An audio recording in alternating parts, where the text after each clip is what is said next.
사랑하는 성도 여러분, 오늘 우리의 마음을 채우는 하나님의 평강이 여러분의 삶 가운데 가득하기를 기도합니다. 우리가 함께 나눌 이 말씀이 여러분의 영혼의 깊은 울림과 위로가 되기를 소망합니다. 만일 오늘 이 이야기가 당신의 마음에 와 닿는다면 이 은혜의 소식을 주변에 나누어 주님의 사랑을 전하는 통로가 되어 주십시오. 저희 채널을 구독해 주시는 것은 저희가 이 사역을 계속 이어나갈 수 있는 큰 힘이 됩니다. 주님의 이름으로 여러분 모두를 축복합니다.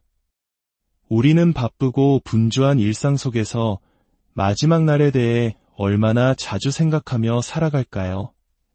인류 역사의 종착역, 모든 것의 끝이라 불리는 그날을 떠올리면 많은 사람들은 막연한 두려움이나 불안감을 느끼곤 합니다.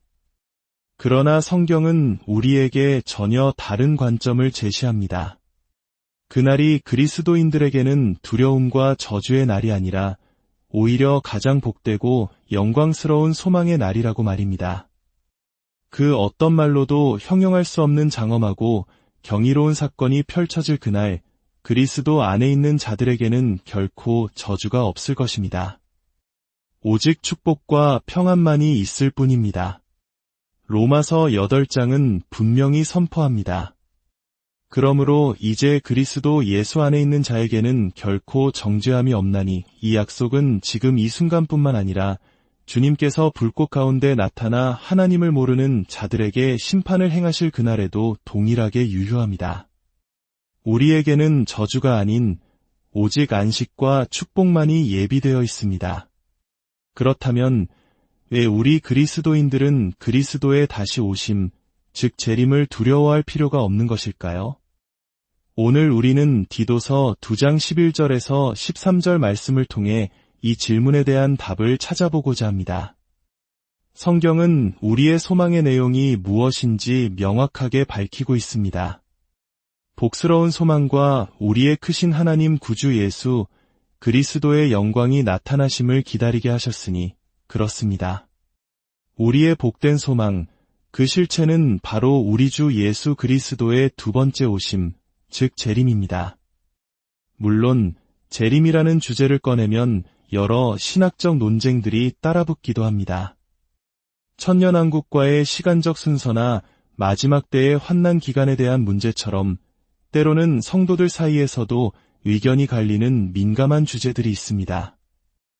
하지만 오늘 우리가 주목하고자 하는 것은 그런 내부적인 논쟁이 아닙니다. 더 근본적이고 중요한 질문, 바로 오늘날 수많은 사람들이 재림이라는 개념 자체를 어떻게 바라보고 있는가 하는 점입니다. 많은 이들이 그리스도의 재림을 낡은 미신이나 비과학적인 신화쯤으로 여기고 있습니다. 과학이 세상을 지배하는 현대사회에서 인간이 달을 오가는 시대에 하늘로부터 누군가 다시 온다는 이야기는 그저 어린아이들의 동화처럼 들릴지도 모릅니다. 세상의 저명한 과학자들이나 지식인들이 재림을 속아 달 위로 뛰어넘었다는 식의 옛날 이야기와 같은 범주로 취급하는 것은 어쩌면 당연한 일일지도 모릅니다. 세상은 본래 눈에 보이고 과학적으로 검증 가능한 것만을 진실로 여기기 때문입니다. 하지만 정말로 우리를 안타깝게 하고 마음 아프게 하는 것은 교회 안에 있는 일부 사람들, 심지어 신학을 가르치는 교수나 목회자들조차 재림을 앓고 시대에 뒤떨어진 신화로 치부해버리는 현실입니다. 그들은 재림이 실제 역사 속에서 일어날 구체적인 사건이 아니라 그저 시대를 초월한 상징이나 영적인 교훈에 불과하다고 가르칩니다.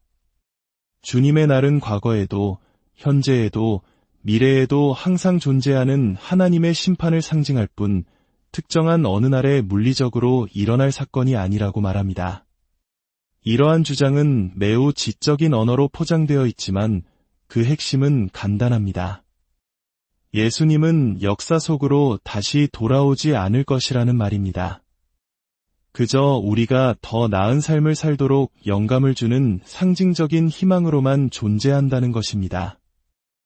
하지만 이것은 단순히 성경의 수많은 구절들을 부정하는 것에서 그치지 않습니다. 이것은 우리 믿음의 중심이신 예수 그리스도 그 자체를 공격하는 행위입니다.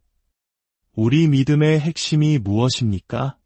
그것은 바로 하나님의 아들이 인간의 몸을 입고 이 땅에 오셨다는 사실, 아버지께 온전히 순종하셨다는 사실, 우리의 죄를 위해 십자가에서 실제적인 죽음을 맞으셨다는 사실, 그리고 하나님의 능력으로 실제적인 부활을 경험하셨다는 사실입니다. 그분은 승천하여 하나님 우편에 앉으셨고 모든 권세를 받으셨습니다. 그리고 언젠가 그분은 다시 오셔서 자신의 백성과 이 세상을 온전히 되찾으심으로 구속의 사역을 완성하실 것입니다. 위대한 구원의 이야기에서 마지막 장을 찢어버린다면 어떻게 될까요? 구원의 옥감 전체가 풀려버리고 말 것입니다. 미완성의 구원은 결코 구원일 수 없습니다. 생각해 보십시오. 실제적인 성육신, 실제적인 부활, 실제적인 승천이 있었는데 그 마지막은 그저 안개처럼 사라져버리는 영적인 상징일 뿐이라면 우리가 믿는 복음은 얼마나 허무한 것이 되겠습니까? 결국 재림을 부정하는 것은 구원의 끝을 부정하는 것이 아니라 그 시작 전부터 흔드는 것과 같습니다. 오늘 아침 우리는 우리의 마음을 다시 한번 굳건히 해야 합니다. 우리에게는 분명하고 복된 소망이 있습니다.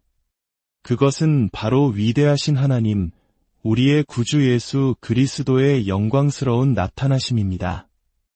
디도서 2장의 문맥을 살펴보면 사도 바울은 하나님의 두 가지 나타나심에 대해 이야기합니다.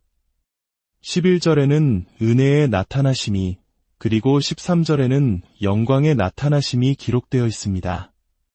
11절은 말합니다. 모든 사람에게 구원을 주시는 하나님의 은혜가 나타나 이것이 바로 예수 그리스도의 첫 번째 오심, 즉 초림입니다. 그리고 13절은 복스러운 소망과 예수 그리스도의 영광이 나타나심을 기다리게 하셨으니 라고 말합니다. 이것은 두 번째 오심, 재림입니다. 먼저는 은혜로, 그리고 다음은 영광으로. 이 두 사건은 결코 분리될 수 없는 하나로 연결되어 있습니다. 14절은 은혜가 나타난 목적을 설명합니다. 그가 우리를 대신하여 자신을 주심은 모든 불법에서 우리를 속량하시고 우리를 깨끗하게 하사 선한 일을 열심히 하는 자기 백성이 되게 하려 하심이라. 그렇습니다. 2000년 전 예수 그리스도의 모습으로 이 땅에 오신 하나님의 은혜는 우리를 죄에서 구속하고 우리 마음에 선한 일에 대한 열정을 심어주기 위함이었습니다. 여러분에게는 선한 일을 향한 열정이 있습니까? 아침에 눈을 뜰 때 오늘 하나님을 위해 어떤 선한 일을 할 수 있을까 하고 기도하십니까? 만일 당신이 하나님으로부터 다시 태어난 사람이라면 당신의 삶에는 분명 선한 일을 향한 열망이 있을 것입니다. 12절 역시 같은 맥락에서 은혜의 목적을 설명합니다. 우리를 양육하시되 경건하지 않은 것과 이 세상 정욕을 다 버리고 신중함과 유로움과 경건함으로 이 세상에 살고 은혜를 마치 우리를 훈련시키는 코치나 트레이너처럼 묘사하고 있습니다. 하나님의 은혜는 우리가 죄를 버리고 거룩한 삶을 살도록 훈련시키고 양육합니다. 이처럼 12절과 14절은 은혜의 나타나심, 즉 그리스도의 초림이 우리 삶에 가져온 변화를 설명하는 샌드위치의 양쪽 반과 같습니다. 그리고 그 샌드위치의 가장 중요한 핵심, 바로 중앙에 있는 내용은 13절, 우리의 크신 하나님 구주 예수 그리스도의 영광이 나타나심을 기다리는 것입니다. 그리스도께서 첫 번째 오심과 십자가를 통해 시작하신 일은 반드시 두 번째 오심을 통해 완성될 것입니다. 히브리서 9장 27절과 28절은 이 진리를 더욱 힘있게 증거합니다. 한 번 죽는 것은 사람에게 정해진 것이요 그 후에는 심판이 있으리니 이와 같이 그리스도도 많은 사람의 죄를 담당하시려고 단번에 들이심 받으셨고 구원에 이르게 하기 위하여 죄와 상관없이 자기를 바라는 자들에게 두 번째 나타나시리라. 이 말씀은 우리의 구원이 십자가에서 시작되었음을 분명히 보여줍니다. 그러나 우리는 여전히 죄성을 가진 존재로 이 땅을 살아갑니다. 우리의 구원은 완성되었지만 아직 완성되어가는 과정에 있습니다. 만일 주님께서 다시 오시지 않는다면 우리는 이 죄의 문제 속에서 영원히 머물게 될 것입니다. 그러나 성경은 약속합니다. 주님께서는 다시 오셔서 우리 마음과 이 세상에서 죄를 완전히 뿌리 뽑으시고 은혜와 영광의 나라를 세우시며 다가올 진노로부터 우리를 구원하실 것입니다. 첫 오심과 다시 오심은 결코 나뉠 수 없는 하나의 위대한 구원 계획입니다. 그렇다면 그날에 누가 구원을 받게 될까요? 히브리서 9장 28절은 자기를 바라는 자들에게 주님이 나타나실 것이라고 말합니다. 바라는 자들, 즉 간절히 기다리고 고대하는 자들에게 구원을 베푸시기 위해 오신다는 것입니다.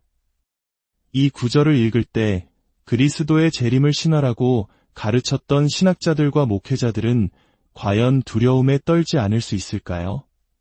심판의 보좌 앞에서 주님께서 그들이 썼던 주석서와 설교 원고를 펼치시며 그리스도의 신부인 교회에게 신랑을 기다리지 말라고 가르쳤던 구절들을 읽으실 때 그들은 무슨 말을 할 수 있을까요? 주님은 분명히 당신을 기다리는 자들을 구원하러 오신다고 하셨습니다. 여러분의 삶에서 그리스도는 얼마나 귀한 분이십니까? 그분을 향한 여러분의 간절한 기다림과 사모함이야말로 여러분의 믿음이 살아있다는 가장 확실한 증거입니다. 이제 마지막으로 우리가 왜 그리스도의 재림을 기뻐하며 사모해야 하는지 세 가지 이유를 나누며 말씀을 맺고자 합니다. 첫째, 그것은 복된 소망이기 때문입니다. 13절은 우리의 소망을 복스러운 소망이라고 부릅니다. 이 말은 그 소망 안에는 어떠한 저주나 부정적인 요소도 없다는 뜻입니다. 그날은 믿지 않는 자들에게는 심판의 날이겠지만 하나님의 백성에게는 오직 축복과 안식만이 있는 날입니다. 우리 주님은 심판주로 오시지만 동시에 우리에게는 구원자로 오십니다. 그분은 우리를 진노에서 구원하시기 위해 오십니다. 그러니 두려워할 이유가 전혀 없습니다. 둘째, 그것은 볼 수 있는 소망이기 때문입니다. 성경은 그날을 영광의 나타나심이라고 표현합니다. 우리는 그저 멀리서 소식을 듣는 것이 아닙니다. 우리는 우리의 눈으로 직접 주님을 뵙게 될 것입니다. 사도 요한은 이렇게 말했습니다. 우리가 장래에 어떻게 될지는 아직 나타나지 아니하였으나 그가 나타나시면 우리가 그와 같을 줄을 아는 것은 그의 참모습 그대로 볼 것이기 때문이니 그날 만왕의 왕이신 주님께서 우리 각자의 이름을 부르시며 잘하였도다 착하고 충성된 종아라고 말씀하시는 그 음성을 듣고 그 모습을 눈에 담게 될 것을 상상해 보십시오. 이것이야말로 우리 모두가 주님의 오심을 간절히 기다려야 할 이유입니다. 셋째, 그것은 영광스러운 소망이기 때문입니다. 요한계시록에 묘사된 다시 오실 주님의 모습은 인간의 언어로는 다 표현할 수 없을 만큼 영광스럽습니다. 그의 머리와 털의 희기가 흰 양털 같고 눈 같으며 그의 눈은 불꽃 같고 그의 발은 풀무불에 단련한 빛난 주석 같고 그의 음성은 많은 물소리와 같으며 그의 얼굴은 해가 힘있게 비치는 것 같았습니다. 그분은 권능과 큰 영광으로 구름을 타고 오실 것이며 천사들을 보내어온 세상에서 당신의 백성들을 모으실 것입니다.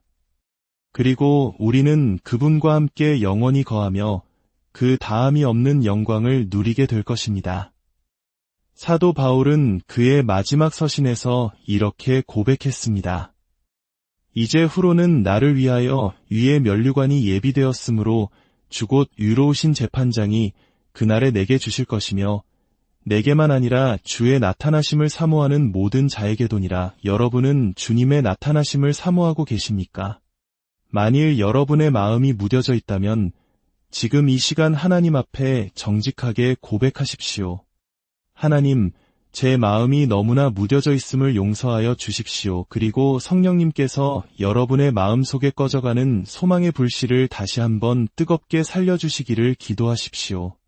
마지막으로 하나님의 말씀을 펴고 그 위대하고 복되며 눈으로 볼 수 있고 영광스러운 그날에 대해 깊이 묵상하십시오. 사랑하는 성도 여러분, 두려움 속에서 하루하루를 살아가는 것이 아니라 다시 오실 왕을 기다리는 설렘과 기쁨으로 매일을 살아가시기를 축복합니다. 우리의 복된 소망이신 예수 그리스도의 영광이 나타나실 그날까지 믿음 안에서 굳건히 서시기를 주님의 이름으로 간절히